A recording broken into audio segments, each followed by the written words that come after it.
Good নুন student, তোমরা যেমনটা আগের থেকে জানতে পেরেছো যে ফিজিক্স ক্লাস তোমাদের হবে।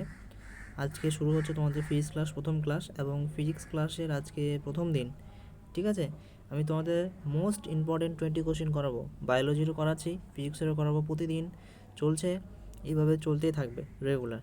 ঠিক আছে, তার আগে কিছু কথা বলে নিই। তোমাদের আমাদের স্মার্ট গ্যালাক্সি কোচিং সেন্টারের হেড অফিস হচ্ছে বালুরঘাট। ঠিক আছে, এবার তোমরা যদি এখানে এসএসসি জিডির জন্য পড়াশোনা করতে চাও, West Bengal police, Kolkata police, food SI এবং ANM GNM, West Bengal TET এবং পিএসসি ক্লার্কশিপ, তাহলে তোমরা অবশ্যই যোগাযোগ করতে পারো। এবং আরও অন্যান্য পরীক্ষার জন্য কিন্তু এখানে প্রস্তুতি দেওয়া হয়। ঠিক আছে, আমাদের ব্রাঞ্চ সম্পর্কে একটু বলে দিই। আমাদের ব্রাঞ্চ যেমন আছে, গঙ্গারামপুরে ব্রাঞ্চ আছে, তপনে ব্রাঞ্চ আছে, বুনিয়াদপুরে আছে, কালিয়াগঞ্জে আছে, মালদাতে আছে। এই ব্রাঞ্চগুলোর আশেপাশে যদি তোমাদের বাড়ি হয় তাহলে অবশ্যই তোমরা এই ব্রাঞ্চগুলোতে যোগাযোগ করে সেখানে ভর্তি হতে পারো এবং পড়াশোনা করতে পারো। শুধু আবাসিকে থাকা খাওয়ার ব্যবস্থা ছেলে এবং মেয়ে উভয়ের জন্য আছে শুধু বালুরঘাটে। ঠিক আছে, তোমরা যদি থাকতে চাও অবশ্যই যোগাযোগ করবে। আমি কন্ট্যাক্ট নাম্বার দিয়ে দিচ্ছি। কন্ট্যাক্ট নাম্বার হচ্ছে 7384198320, 8436913684। ঠিক আছে, আজকের ক্লাসটা শুরু হচ্ছে। আজকে ফিজিক্স ক্লাস। ঠিক আছে, তার আগে কিছু কথা বলে নিই। সেটা হচ্ছে যে আমাদের যে স্মার্ট বুকটা ছিল,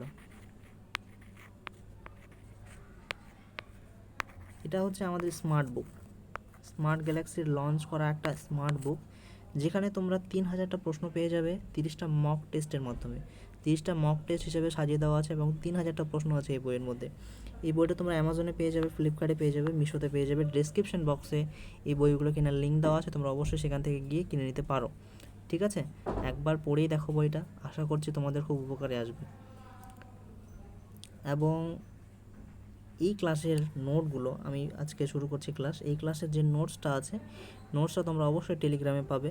যারা নোটসের জন্য মেসেজ করেছিলে তাদেরকে আমি বলে দিই যে তারা অবশ্যই টেলিগ্রামে জয়েন হয়ে যাও। টেলিগ্রামের লিঙ্ক আছে নিচের দিকে, টেলিগ্রাম চ্যানেলের লিঙ্ক আছে। অবশ্যই টেলিগ্রামে জয়েন হয়ে গেলে তোমরা অবশ্যই সেখান থেকে প্রত্যেকটা ক্লাসের নোটিফিকেশান পেয়ে যাবে এবং তার সঙ্গে সঙ্গে প্রত্যেকটা ক্লাসের নোটসও সেখানে পেয়ে যাবে।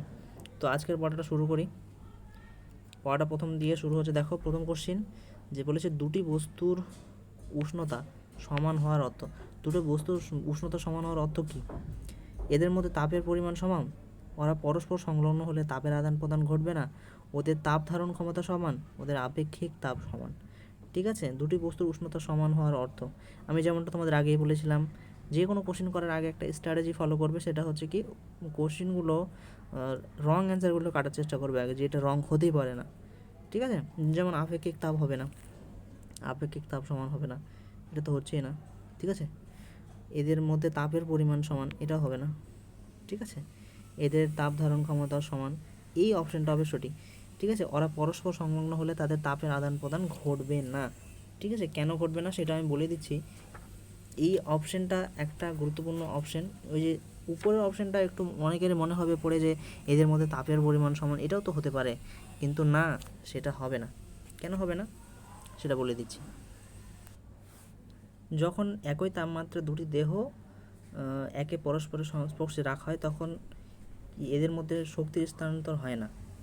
ঠিক আছে, তাই তাপের প্রভাব দেখা যায় না। দুটি দেহের তাপীয় ভারসাম্য অবস্থায় বলা হয় যদি তাপের মধ্যে তাপ স্থানান্তর হয় না, তাদের মধ্যে তাপ স্থানান্তর হয় না। ঠিক আছে, যখন দুটো বস্তুকে কাছাকাছি রাখা হয় তাপীয় ভারসাম্য অবস্থা বলা হয়, তখন কখন বলা হয়? এই যে দুটো বস্তুকে, দুটো দেহকে তাপীয় ভারসাম্য অবস্থা বলা হয়, কখন বলা হয়? যদি তাদের মধ্যে তাপের স্থানান্তর হয় না। ঠিক আছে, তাহলে এখানে পরস্পর সংলগ্ন হলে ওরা পরস্পর সংলগ্ন হলে তাপের আদান প্রদান ঘটবে না। এটা হচ্ছে সঠিক অ্যান্সার।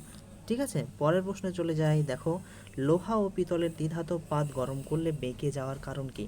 এখানে কারণ হচ্ছে লোহা পিতলের আপেক্ষিক তাপ বেশি। আপেক্ষিক তাপ তো হবেই না, আপেক্ষিক তাপ হবে না, কিন্তু আপেক্ষিক উষ্ণতা হবে। ঠিক আছে, দৈর্ঘ্য প্রসারণ গুণাঙ্ক বিভিন্ন না, দৈর্ঘ্য প্রসারণ গুণাঙ্ক হবে না, সব কটি তো হচ্ছেই না, সব কটি তো আগে কাটা পড়ে যাচ্ছে, তাহলে এখানে হবে উষ্ণতা, আপেক্ষিক উষ্ণতা বেশি, সেই জন্য।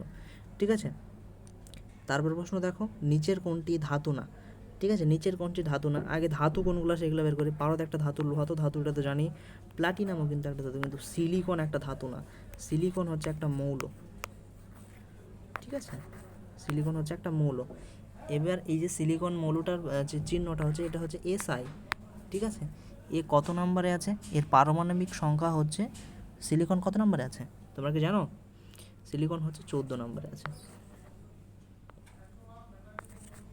ঠিক আছে। পরের প্রশ্ন চলে যাচ্ছি, অক্সিজেন কে আবিষ্কার করেন? এটা সবার জানা কোশ্চিন, কে আবিষ্কার করেন। আগে কে করেন না, এর দেশে এই অক্সিজেনের সাথে কে যুক্ত না সেটাকে কাটতে হবে। বয়েল অক্সিজেনের সাথে যুক্ত না, চার্লস না, ক্যাভেন্ডিশও হবে না, উত্তরটা হবে প্রিস্টলে, ঠিক আছে। প্রিস্টলে এটা আবিষ্কার করেছিল, অক্সিজেন আবিষ্কার করেছিল কবে, ঠিক আছে। এটা তোমরা আমাকে জানাবে যে প্রিস্টলে কত সালে অক্সিজেন আবিষ্কার করেছিল, এটা তোমরা আমাকে কমেন্ট বক্সে জানাবে। তোমাদের জন্য এটা প্রশ্ন থাকলো, অক্সিজেন কবে আবিষ্কার করেছিল প্রিস্টলে, ঠিক আছে। এক্স রশ্মি কে আবিষ্কার করেছিলেন? এক্স রশ্মি কে আবিষ্কার করেছিলেন? হপকিন্স তো হচ্ছে না, মার্কনি হচ্ছে না, রন্টজেন হচ্ছে, বেকারেল হচ্ছে না। রন্টজেন কত সালে এক্স রে আবিষ্কার করেছিল জানো? WC, ওর পুরো নাম হচ্ছে WC রন্টজেন, ঠিক আছে। WC রন্টজেন ও আবিষ্কার করেছিল 1895 সালে এক্স রশ্মি। ও যখন একটা রশ্মি যখন দেখেছিল, তার প্রকৃতি অজানা ছিল তার কাছে, তখন সে কী করেছিল, আন্ডারলাইন করার জন্য তিনি সেটা নাম দিয়ে দিয়েছিল এক্স রে। ও নাম রাখতে পারছিল না, সেই জন্য ওটার নাম দিয়ে দিয়েছিল এক্স রে, ঠিক আছে। তারপরে প্রশ্ন চলে যাই, দেখো পরমাণু বোমা কার দ্বারা বিকশিত করা? এটা তো সব থেকে সোজা কোশ্চেন, এটা তো তোমরা সবাই জানো, ওপেনহাইমারের দ্বারা, যে রবার্ট ওপেনহাইমার। এটা একটা সিনেমাও চলছে এখন, তোমরা অনেকেই সিনেমাটা দেখেছো, ওপেনহাইমার পরমাণু বোমা নিয়ে, ঠিক আছে। তারপরে প্রশ্ন চলে যায়, নিচের কোনটি রোধ সবচেয়ে কম? নিচের রোধ সব থেকে কম, যেটাতে রোধ সব থেকে কম সেটাতে পরিবাহিতা বেশি। আচ্ছা, রোধের সমান সমান আমরা কি জানি, তোমরা এটা জানো না?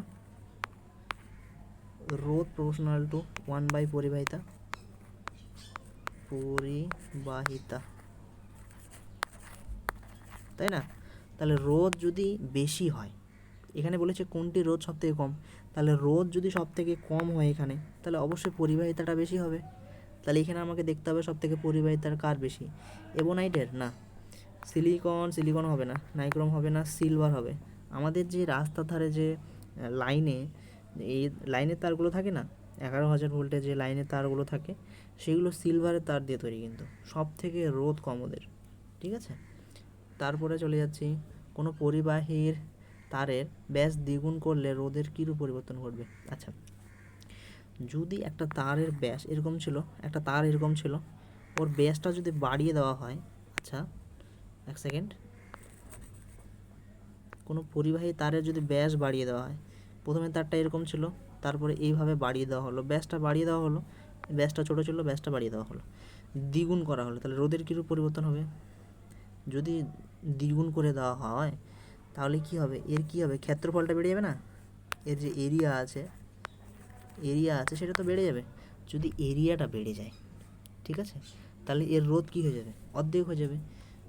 ব্যাসটা দ্বিগুণ করে দেবো, তাহলে রোধটা অর্ধেক হয়ে যাবে, 4 গুণ হবে না, দ্বিগুণ হবে না, 1/4 হবে না, ঠিক আছে। ফুচকার জল ও তেঁতুলে গোলা জল নীল লিটমাসের হয় কেন?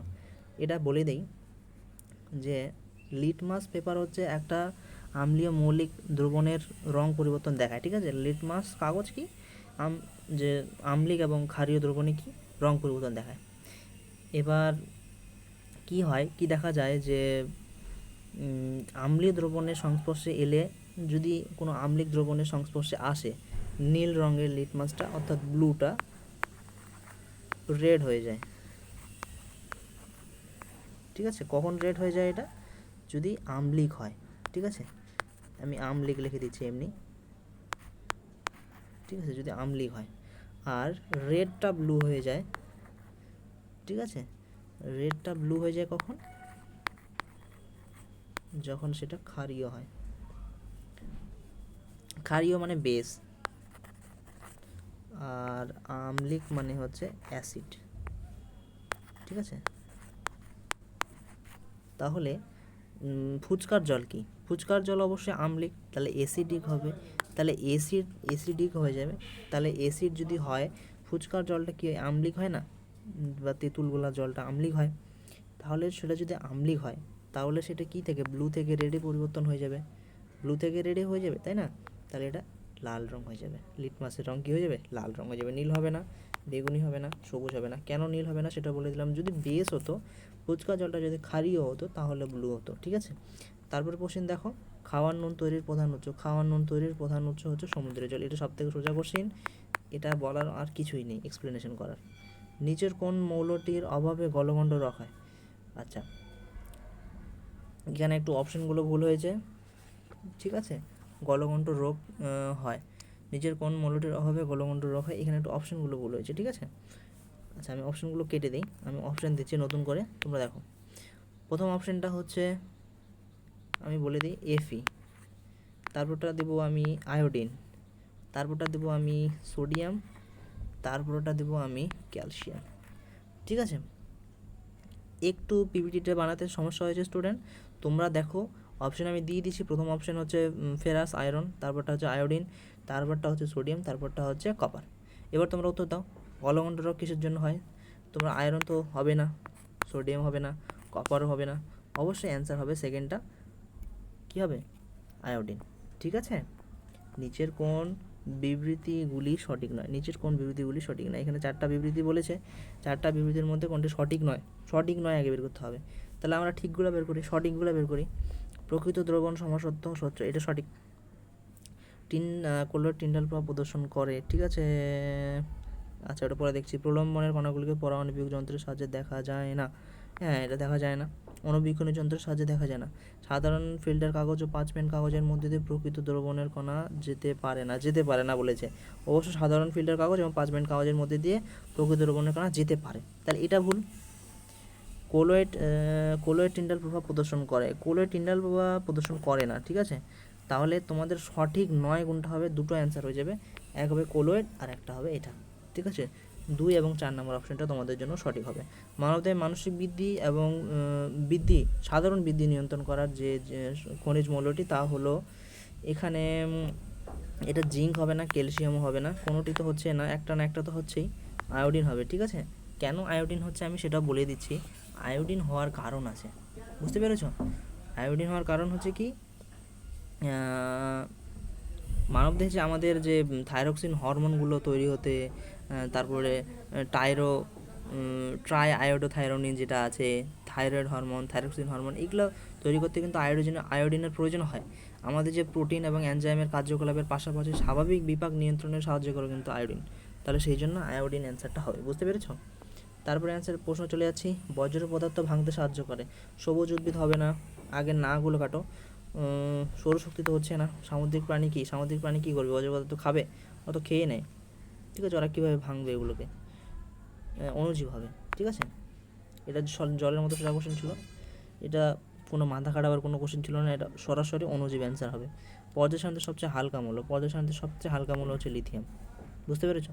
এদের মধ্যে অ্যাসমিয়াম তো এগুলো ভারীর দিকে আছে, গ্যালিয়ামও ভারী, পারদ ভারী, লিথিয়াম হবে সব থেকে কম, ঠিক আছে? হাইড্রোজেনের পর লিথিয়াম হবে সব থেকে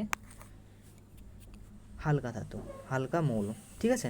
আপেক্ষিক আর্দ্রতা কি, ঠিক আছে? এবার আমাকে কে বোঝাবে আপেক্ষিক আর্দ্রতা কি? রিলেটিভ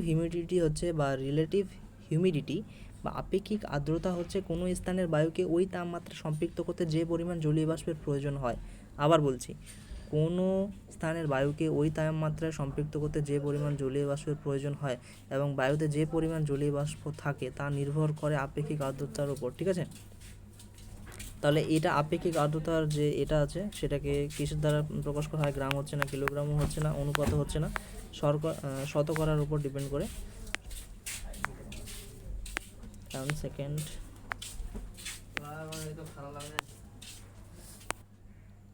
তো তোমাদের আপেক্ষিক আর্দ্রতা যেটা আছে সেটা অনুপাতেও প্রকাশ করা হয় না, ঠিক আছে? কিলোগ্রামে প্রকাশ করা হয় না, গ্রামে প্রকাশ করা হয় না, এটাকে শতকরা অর্থাৎ পার্সেন্টেজে প্রকাশ করা হয়ে থাকে, ঠিক আছে? তারপরে প্রশ্ন দেখো, নিচের কোনগুলি শক্তির একক নয়? প্রথমে হয় কোনগুলো? নিউটন পার মিটার হয়, জুল হয়, ওয়াট পার হাওয়ার হয় না, কিলোওয়াট হয় না। তাহলে দুটো অপশন এখান থেকে দেখা গেলো, এগুলো সব ক্যাটাগরি 2 এর কোশ্চেন, ঠিক আছে?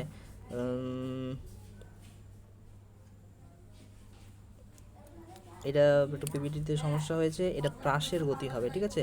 প্রাসের গতির ক্ষেত্রে সর্বাধিক উচ্চতায় না, হ্যাঁ উচ্চতায়, প্রাসের গতির ক্ষেত্রে সর্বাধিক উচ্চতায় কি হবে? প্রাসের গতির ক্ষেত্রে এটা প্রাসের গতি হবে, ঠিক আছে, এটা একটু ভুল করেছে। প্রাসের গতির ক্ষেত্রে সর্বাধিক উচ্চতায়, তাহলে উচ্চতায় কি হবে? বস্তুর বেগ আনুভূমিক বরাবর, বস্তুর বেগ উলম্ব বরাবর, না উলম্ব বরাবর হবে না। উলম্ব উপর দিকে বরাবর হবে না নিচের দিকে বরাবর হবে? আনুভূমিক হবে না উলম্ব হবে? অবশ্যই আনুভূমিক হবে, এটা ঠিক আছে। বস্তুর বেগ শূন্য, তারপর অপশানটা পড়ি বস্তুর বেগ উলম্ব উপাংশ, বস্তুর বেগের উলম্ব উপাংশ শূন্য। অবশ্যই বস্তুর বেগের যে উলম্ব উপাংশটা আছে এবং নিচের দিকে যে উপাংশটা আছে, উপর দিকে যে উপাংশটা আছে তো শূন্য হচ্ছে, কিন্তু নিচের দিকে উপাংশটার বেগটা তো থাকছেই, ঠিক আছে না? তাহলে উলম্ব উপাংশ শূন্য হবে। তাহলে 1 নাম্বার এবং 4 নাম্বার অপশানটা সঠিক, ঠিক আছে। কোনো তরলের চাপ বলতে বোঝায়, কোনো তরলের চাপ বলতে কী বোঝায়? যে কোনো দিকে প্রতি একক ক্ষেত্রফলে প্রযুক্ত বল। কোনো তরলের উপর লম্বভাবে প্রতি একক ক্ষেত্রফলে প্রযুক্ত বল, যে কোনো দিকে তো হবেই না। কোনো তরলের উপর চাপ দিতে গেলে প্রত্যেক একক ক্ষেত্রফলে চাপ দিতে হবে, তাহলে প্রতি একক ক্ষেত্রফলে চাপ দিচ্ছি, এবং তরলের উপর লম্বভাবে দিতে হবে, ঠিক আছে, তাহলে এটা সঠিক হচ্ছে। তারপর কি বলেছে? কোনো তরলের স্পর্শক বরাবর প্রতি একক ক্ষেত্রফলে উপযুক্ত বল, স্পর্শক বরাবর তো হবে না। লাস্ট অপশানটা হচ্ছে এটি স্কেলার রাশি যা বল ও ক্ষেত্রফলের মানের অনুপাত। হ্যাঁ এটা ঠিক আছে, স্কেলার রাশি হবে, ঠিক আছে, স্কেলার রাশি হবে। তরলের চাপ কি? তরলের চাপ অবশ্যই স্কেলার রাশি। এর আবার কোনো ভেক্টর রাশি, এর আবার দিক টিক কোনো আছে, নির্দিষ্ট কোনো দিক আছে না, স্কেলার রাশি হয়। এবং বল এবং ক্ষেত্রফল, বল কি? আমি একটা তরলের উপর, একটা তরল আছে, তরলটার উপর ফোর্স দিচ্ছি, আমি যদি তরলটার উপর ফোর্স দিই তাহলে বল হচ্ছে, এবং যেই ক্ষেত্রফলটার উপর দেবো, এই যে একটা ক্ষেত্রফল, এই যে ক্ষেত্রফলটা আছে, এই ক্ষেত্রফলটার উপর দিচ্ছি, তাহলে এরিয়া দিচ্ছি, তাহলে বল ও ক্ষেত্রফলের মানের অনুপাত। তাহলে 1 নাম্বার এখানে 2 নাম্বার অপশানটা হচ্ছে এবং 4 নাম্বার অপশানটা সঠিক হচ্ছে। পূর্ণ অস্থিতিস্থাপক সংঘর্ষের ক্ষেত্রে কি হবে? পূর্ণ অস্থিতিস্থাপক সংঘর্ষের ক্ষেত্রে কি হয়? সংঘর্ষের পর আপেক্ষিক বেগ শূন্য হয়ে যায়, এটা হচ্ছে না। মোট ভরবেগ শূন্য হয়, ভরবেগ শূন্য হবে না, ঠিক আছে। সংঘর্ষের পর মোট শক্তি শূন্য হয়, মোট শক্তিও শূন্য হবে না। আপেক্ষিক বেগ শূন্য হবে এবং সংঘর্ষ গুণাঙ্ক শূন্য হবে, ঠিক আছে। কেন হচ্ছে সেটাও আমি বলে দিচ্ছি, যে অস্থিতিস্থাপক যদি থাকে তাহলে কি হয়? সম্পূর্ণরূপে অস্থিতিস্থাপক সংঘর্ষ হলে কি হয়? গতিশক্তি সর্বোচ্চ পরিমাণে বিনষ্ট হয়ে যায়। ফলে সম্পূর্ণরূপে অস্থিতিস্থাপক সংঘর্ষে, অর্থাৎ মানে যেভাবে পুনরুদ্ধার সহজ হয়েছে বা সংঘর্ষকারী বস্তুগুলি একসাথে লেগে থাকে, ঠিক আছে, এমন ধরনের সংঘর্ষে দুটি বস্তু একত্রে আবদ্ধ হওয়ার ফলে গতিশক্তি নষ্ট হয়ে যায়, ঠিক আছে। ফলে কি আপেক্ষিক বেগটা শূন্য হয়ে যায়, আপেক্ষিক যে বেগটা ছিল সেটা শূন্য হয়ে যায়, এবং সংঘর্ষ গুণাঙ্ক তো অবশ্যই শূন্য হবে। মোট ভরবেগ শূন্য হবে না, মোট ভরবেগ শূন্য হয় না, সংঘর্ষের পর মোট শক্তি শূন্য হয়, এটাও হবে না। তো আজকে এই 20টা কোশ্চেন ছিল, তোমাদের মোট 20টা কোশ্চেন আজকে করা হলো। 20টা কোশ্চেন কার কত পয়েন্ট হয়েছে সেটা তোমরা অবশ্যই জানাবে। কে কতটা কোশ্চেন করতে পারলো, 20-র মধ্যে কে কত কোশ্চেন পারছে সেটা অবশ্যই আমাকে কমেন্টে জানাবে, ঠিক আছে। তো আজকে এই পর্যন্ত, ক্লাস এখানে শেষ করছি, ঠিক আছে। তোমরা অবশ্যই যেগুলো তোমাদের সমস্যা হবে অবশ্যই কমেন্ট বক্সে জানাবে, ঠিক আছে। ক্লাসের নোট আমি টেলিগ্রামে দিয়ে দিচ্ছি, ঠিক আছে। টেলিগ্রাম চ্যানেলে তোমরা যুক্ত হয়ে যাও, টেলিগ্রাম চ্যানেলে যুক্ত হয়ে যাও, ডেসক্রিপশন বক্সে টেলিগ্রামের লিঙ্ক আছে, অবশ্যই তোমরা টেলিগ্রামে জয়েন হয়ে যাবে, ঠিক আছে। তো আজকে ক্লাস এখানে শেষ করছি। Thank you students.